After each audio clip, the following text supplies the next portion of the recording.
In a lot of lore, Slender Man is depicted as having tentacles. But we don't really see that in this series. Like, for the example, this picture, computer enhance. Computer enhance. I knew it.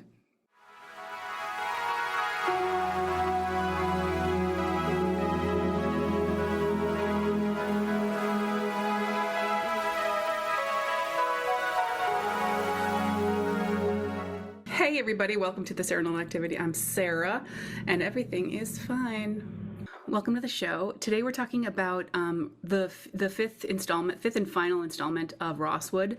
Oh yeah, happy post-rapture. We're talking about the last episode of Rosswood, which is the fifth and final. This will contain heavy spoilers, including the entire end. So if you don't want to be spoiled, pause this, go watch everything, and then come back and watch this again. Or, you know, if you do want to be spoiled, hang out, get something to eat, get a drink. I want to thank, before I get started, I want to thank Paranormal Archaeology, the Paranormal Archaeology podcast, for recapping and like reacting to my Marble Hornets video, my first one. So thank you for that, and I'll drop a link for them down below, and you can go follow them. So let's get started. Let's get started.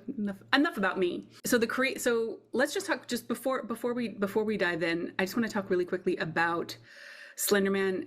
I know that he's not Slender Man. I know he's the operator, right? But the parallels are very strong.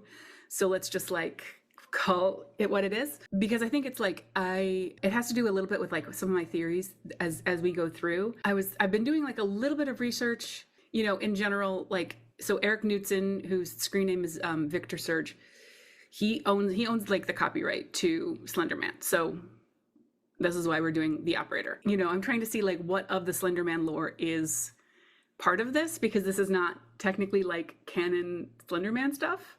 So I don't want to just make things up if it's already exists. He's a tall man in a black suit, and he's a stalker and an abductor of all kinds of people. And when he's near, he gives you slender sickness.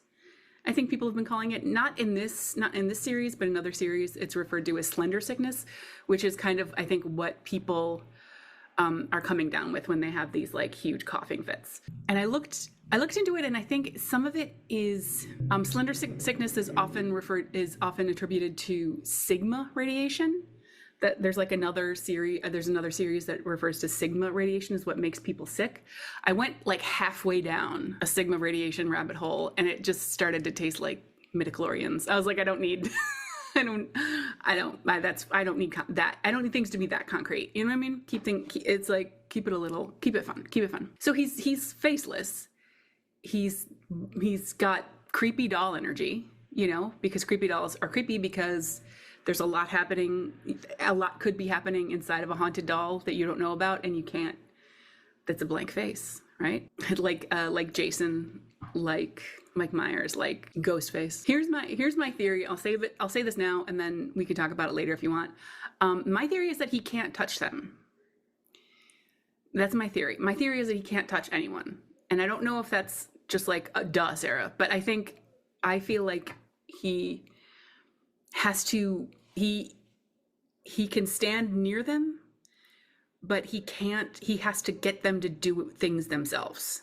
He has to manipulate them into doing things themselves, which I think is terrifying. And that's the operator. He gets in and he uses you and operates you, which is spooky, because you don't see him grabbing and reaching for people and touching people. He has to get you to walk into certain areas. He has to get other people to bring people to you. He has to work on you to make you do the things that are painful to you. That's part of my theory. And the other theory is that the camera was what was keeping them safe. What do you mean, Sarah? I think he couldn't I think somehow the camera was keeping him safe. I'll work on that. I just wanted to say it, put a pin in it. If it makes sense to anybody else, hop in the comments. Let's talk. So we start back up again almost exactly where we left off. Jay was in the safe room. Alex had wandered off. Jay went to look look for him. He takes one step outside and walks face first in the operator. We get massive distortions. Jay runs away, wakes up in the woods, and the camera kind of at this point struggles a little bit to focus in the dark, and it kind of mirrors like the disorientation of waking up and trying to like get your bearings. It's a cool kind of, I think, moment. Something kind of intense has happened to Jay between his encounter and this video.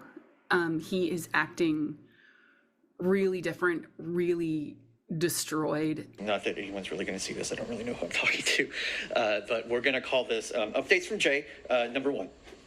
So update number 1 is I don't know what time it is or what day it is because my watch stopped working, and I just got rid of it. I didn't even need it anymore, which that's kind of weird because watch batteries usually last longer than that. And that one, well, you know what? Before we came out here, I think I needed to replace it, but I never did. No, I did replace it because no.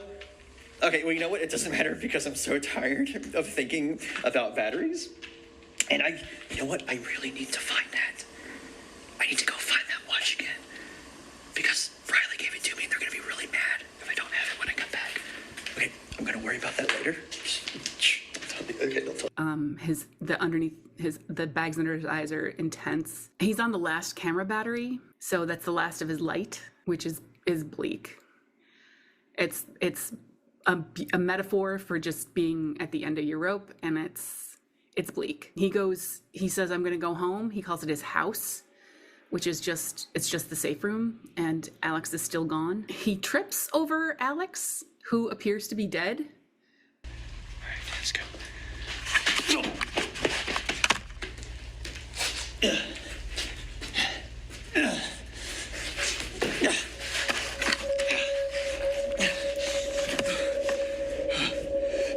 I say it appears to be because I feel like it's happened a couple of times to a couple of people. They've appeared dead and have not been.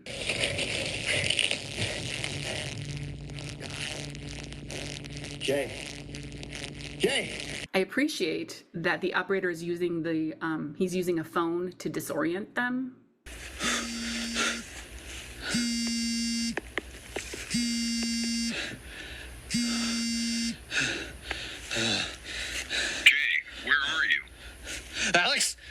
Alex!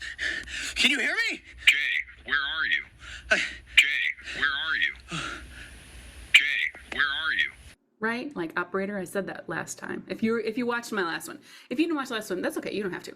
But I said that, like, because he's an operator, like, operator's like the 0 on the phone, on a keypad. And it's like that's who you would dial if you wanted to talk to an operator. Back in the old days, there were these things called operators. So he's using the phone to disorient them, to lie to them. He is mimicking voices. It's terrifying. It's just another way to disorient them, and it's scary. This was a good episode. It was. I can't make jokes about it because it was really good and dark and sad and sad. I felt really bad for Jay. I felt really, really bad for him. I love that kid. And I mean, kid, he's like, I just feel for him. And it was just really hard. I also noticed that all of the distortions we've had have been really specific and unique. I don't know if that means anything, but it's like, there's no specific pattern. It's different every time, which I can't pretend that I know there's any sort of significance to that. I just thought that was interesting. Oh, we get to the other tunnel. I was talking about that. Last episode, I was talking about the tunnel where Alex killed a guy. A lot has happened in that tunnel, and Jay makes his way back to it, and he encounters someone who is not clearly the operator. It's something else. Do you know what I mean? It sort of looks like a car is coming down. There's like a light at the end of the tunnel, reflected, and it looks like it's reflecting off of water. There's a spooky moment. It's very scary. He glitches out. We don't see who he's encountering, but we get some very blurry, interesting images that do not look like the operator.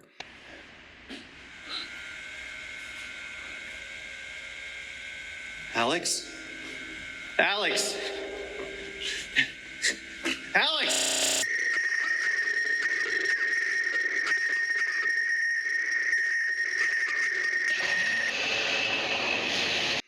and we get one clear frame that is definitely the symbol of the operator. We jump into a moment in the video that it looks like it's from the past, so it looks like, but I don't know if you could do this with digital cameras, but I guess maybe you can, where there was just like a blip in the middle of a prior moment of Jay like hearing Alex screaming outside and also hearing him on the phone at the same time. And it's just a very cool moment. I don't have a lot to say about it. It's disorienting, and it does feel like he is somehow able to hide from the operator.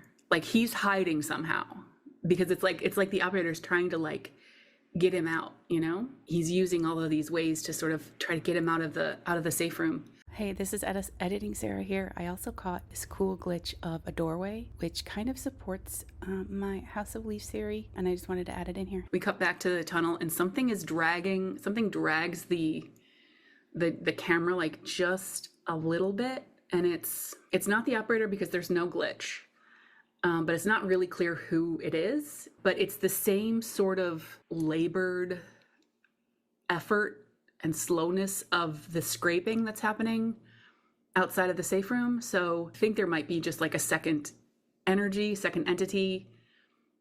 There's someone else there who's possibly, I want to say helping them, but I think it's just like another proxy. It's just one of the operator's proxies, because Jay just, I think it's one of his proxies because Jay just ends up right back in the annex, just flopped into the hallway, and it's sad. But it drags him to safety, so I don't know what the motivation is there. So Jay wakes back up in the annex, and the camera fires up all on its own without anyone operating it, which is not a huge deal. Like that can be attributed to just like an edit, but it is my understanding that we're watching just the complete like raw footage. I just noticed that there have been maybe a couple times, and I'll go back and take another look, but I feel like there have been a couple times where the camera sort of turns on by itself or turns off by itself, which is interesting to me.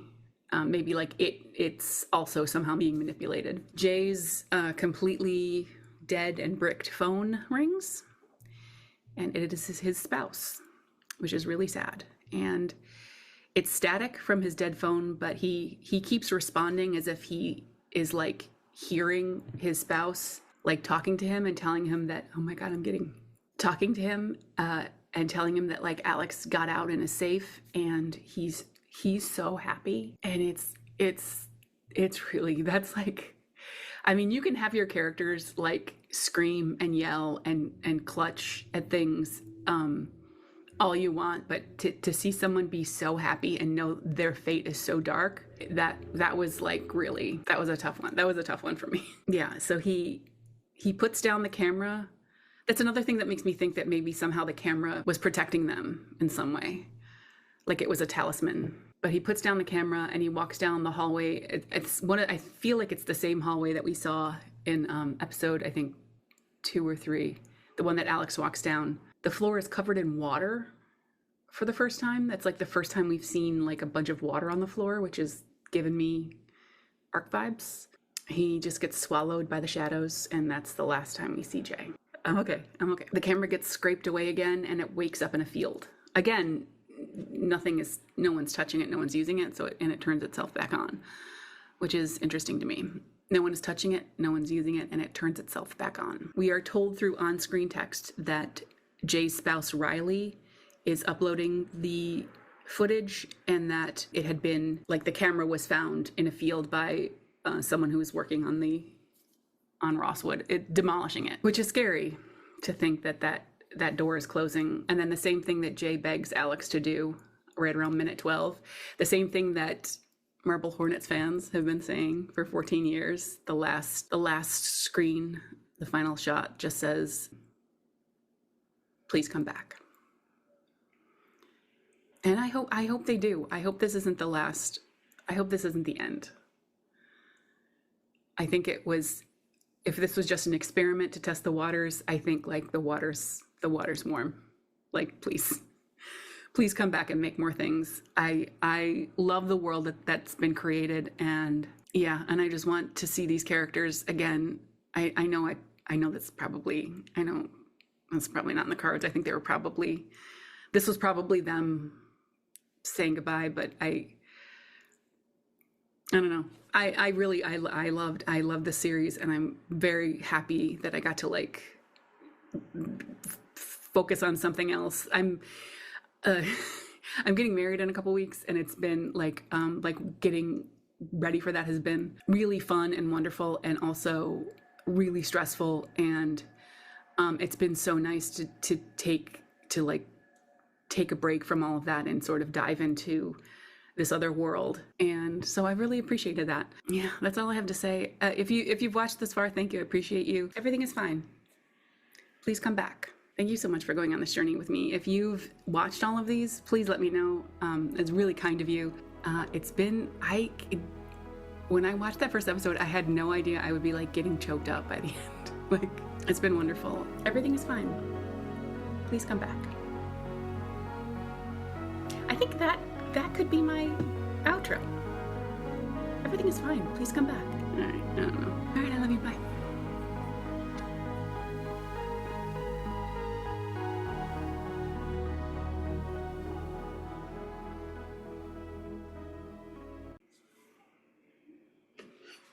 Everything is fine.